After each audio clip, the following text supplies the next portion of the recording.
You're listening to Radio Primavera Sound, proudly presented by CUPRA.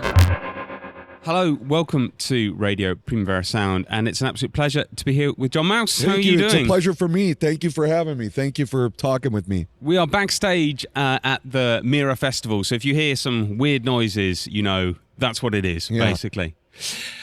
Now, John, I mean, the first thing we got to talk about, I'm sure you're sick of speaking about it, but it's kind of the elephant in the room. In January 2021, you attended the pro-Donald Trump protests that led to the storming of the U.S. Capitol in Washington, D.C.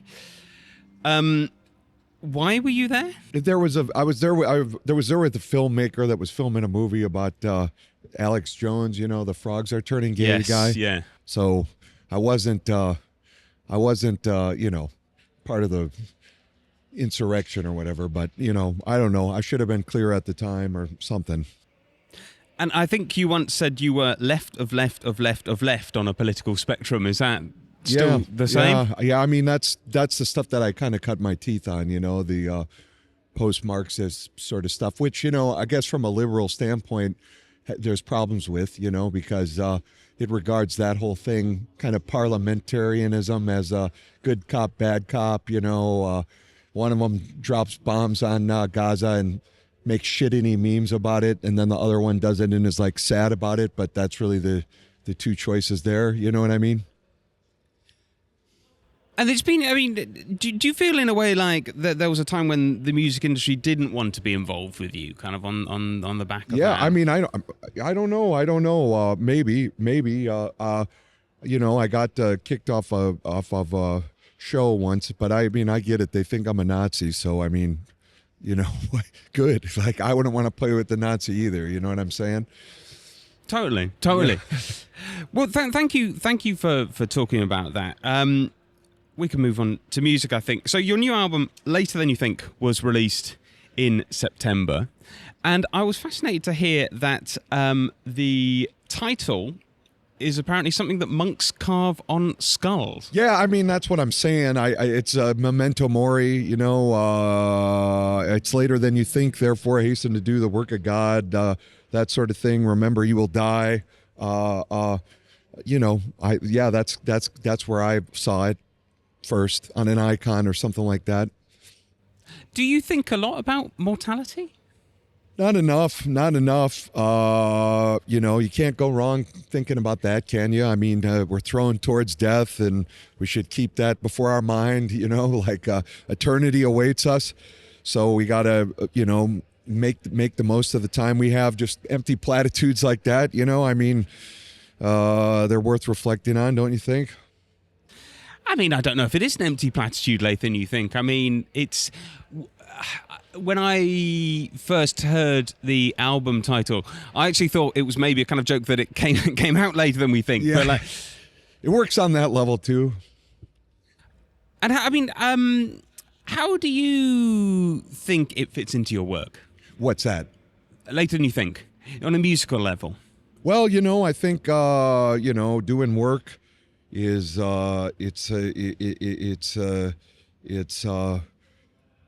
making is you know, is a noble vocation, you know, noble use of your mortality, you know, something like that, maybe. A fidelity to the truth. That's how I kind of always talked about it. The truth of this strange music that's been happening for the last you know, 50, 60 years, you know, it's infinite, it's inexhaustible, all the things you can do with it. I think it's later than you think in that sense too. We could be nearing the end of an epoch, you know, whether it's a Third World War or the tech overlords finally implement their plan, their techno-feudal plan or whatever. So, you know, there'll be a phase transition in the way things are organized, and then this music won't live in the same way that it does right now, but we've got time now to kind of draw the last blood out of that stone. You talked about creation. Are you always making music? I mean, in the sort of long gap between albums, were you making music all the time? No. You know, before all this AI slop was out, you know, I played with that for a little bit. I had some GPUs and I thought it might be an interesting way to synthesize sounds and things like that. So I was playing with that. But, I had a lot going on in like 2019. A lot of stuff went down, and I kind of had too much on my plate to really focus too much on the work. So I had a pin in it for a while, but now I've been back at it. You are a former philosophy teacher, right? Yeah, I mean, it was kind of more like, when you do a advanced degree, they have you give classes, sort of thing. I mean, I was never a professor. I never had to pass the. I mean, it would be. I have a better chance of becoming Taylor Swift than being a professor, I think, because you got to jump through a lot of, especially in the United States, you got to jump through a lot of hoops. So I never, had a professorship or something like that. How do you think philosophy affects your music? Well, I on the one hand, I'm not sure it does, but on the other hand, maybe it does in some ways. Certainly, it comes up when we talk about it after the fact. But I haven't read much that it could really be applied to the culture, to the music of that I work in. The last 50 years. I mean, these guys, there's some of the guys I was reading, they're still writing books on Wagner and stuff like that. I guess, I mean, as far as I know, the best guy mid-century, like Adorno, and he was, there's some debate whether he was just talking about the canned Tim Panelli stuff, if he knew any of the real vanguard pop stuff, but he was just a big critic of commercial music, which is kind of the milieu that I'm operating in. I mean, he was a huge fan of Schoenberg, and that was the circle that he ran in, the Viennese guys. And so from his perspective, if music doesn't have like thematic integrity, where the motive is kind of taken up into the whole, as with Beethoven and the Viennese sonata development styles, it doesn't really, where everything is fungible and you can replace one section with another such that it doesn't really matter. Like this was all couldn't ever really truly rise to the level of proving the whole untrue or something like that. So it didn't pass the smell test for him. But, things like that, it's interesting to battle against that. Like, is that totally true? Because I think the zebra stripe of the stupidity that runs through this music can imagine something else than what is, and a people that doesn't yet exist, and that sort of stuff. So yeah, I think it can be irreconcilable with the world as it stands. You talked about the milieu in which you work, and I think you called it popular music. Yeah. One thing I've always liked about your music, though, is I can't quite place it. I mean, we're here at Mira, which is largely focused on electronic music, which you are kind of, but kind of not. I mean, do you ever think about where you sit in the musical world? Yeah, I mean, I've said it lots of times, and maybe this is wrong way to think about it, but I think of the whole event as a single event. So things as radically disparate from each other as well, I don't know, whatever, Pink Floyd and Madonna or something. It's all this one event begins with like Little Richard and Chuck Berry and Elvis and all that sort of stuff, and continues through the Beatles and the Clash, and you put that, what's different from that in the 20th century, at least according to this guy Michael Pissarro, you've got integral serialism from Schoenberg up into Boulez and all those guys, Xenakis. You've got the American experimental, Cage and his circle. Maybe that has Reich and Riley and Glass and those guys in it. And then you have jazz from like Armstrong up to Coltrane and all that sort of stuff. And then there's punk rock or rock and roll or pop music or whatever you want to call it. And it's one event, and there's idioms to it that you can mobilize and you can deconstruct, and it has rules. I mean, in just or at least conventions. It's generally diatonic. It's short song form. Like these sorts of things. So So that's the event that I consider myself a subject of, as the event I consider myself as exercising fidelity to. And you talk about rules and conventions. Are you one of those people that thinks it's important to know the rules so you can break them? Yeah, I think that's history bears out that the most interesting work comes precisely from that. I mean, Beethoven is a great example of that, where he's utterly, it's his fidelity to the forms of Viennese classicism, by exercising a pure fidelity to those, that he kind of ends up breaking them apart. Things like that would be the or Bach in the Baroque earlier. It's that sort of thing. But it's a weird conversation, because what would it mean to talk about fidelity to this? I mean, because on the one hand, that would be like Max Martin or something, right? Like, you can't get any more pop than that. That's like the pure quintessence of the thing. There's no outdoing that at that, So, but maybe what's missing from that is a little bit of dis-ease or ugliness or dissonance or something like that. I don't know.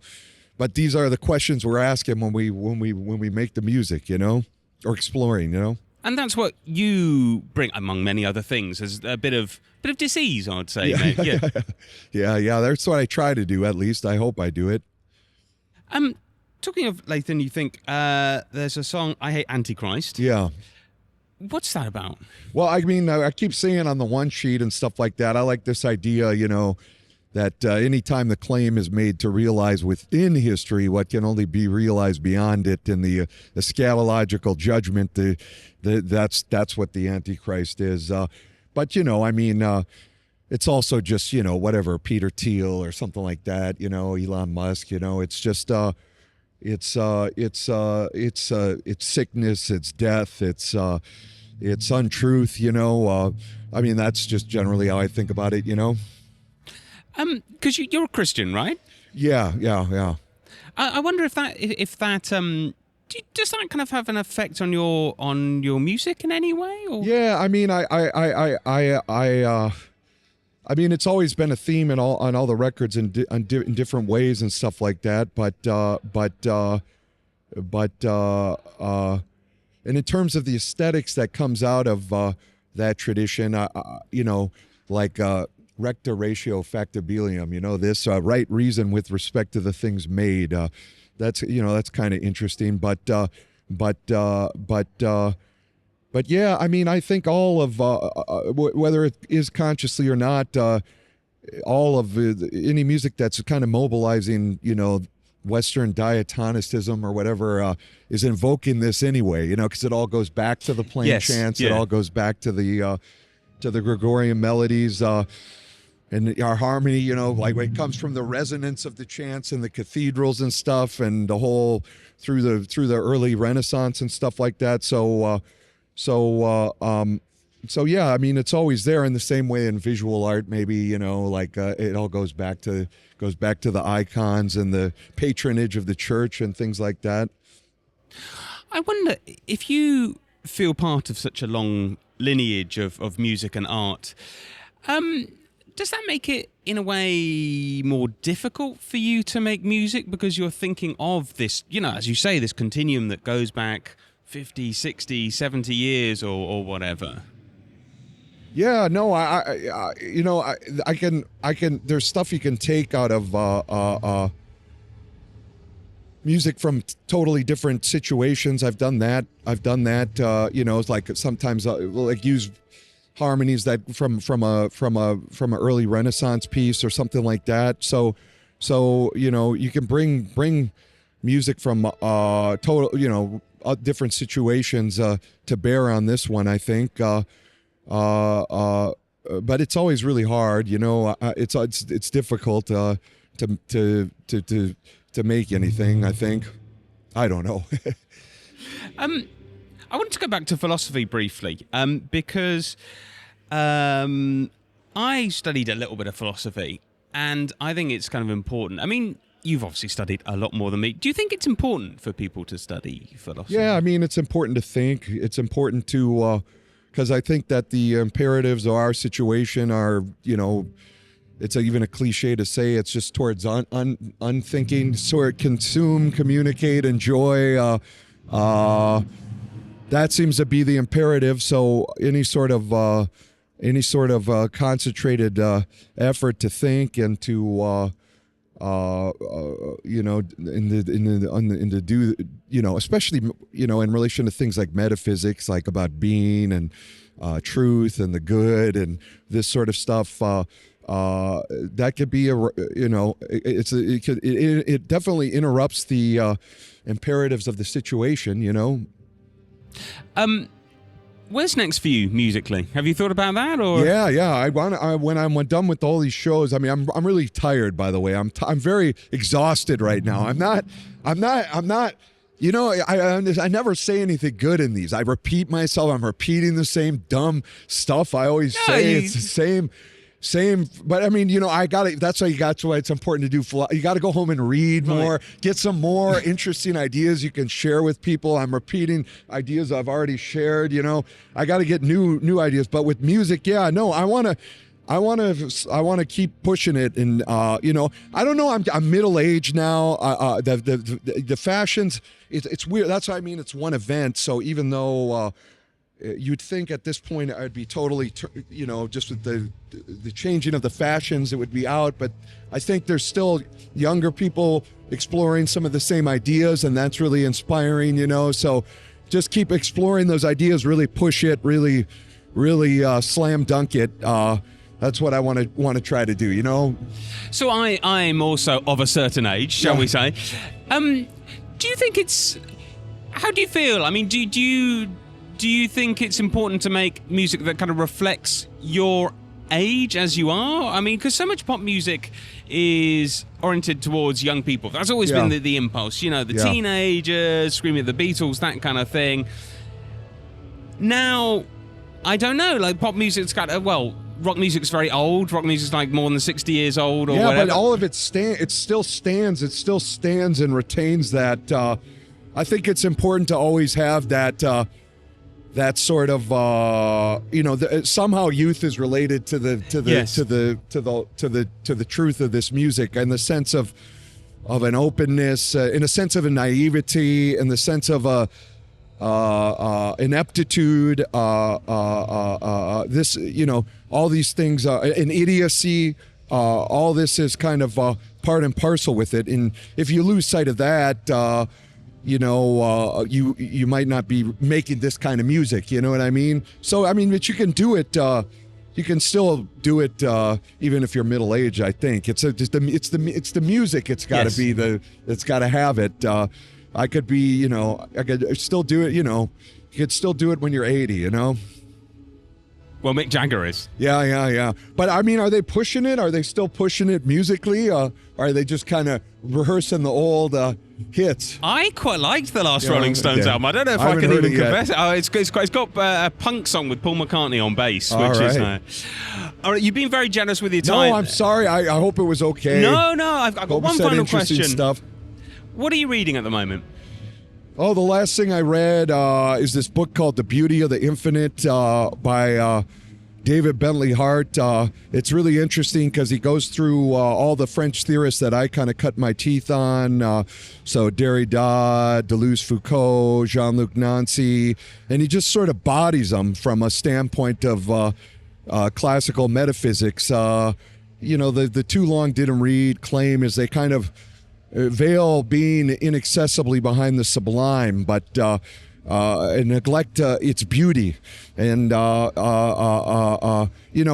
I mean it's a whole thing, we could get into it and unpack it, but I thought it made a very compelling argument, and it's backfilling a whole area of philosophy that I'm totally don't know much about yet, which is like the classical metaphysics, the Christian metaphysics, that sort of stuff. So I thought it was interesting. And then in that, there was Eric Pearl's Thinking Being, same thing. It was just sort of a survey of classical metaphysics. So yeah. John, thank you so much. It's been a pleasure. Thank you. Thank you very much.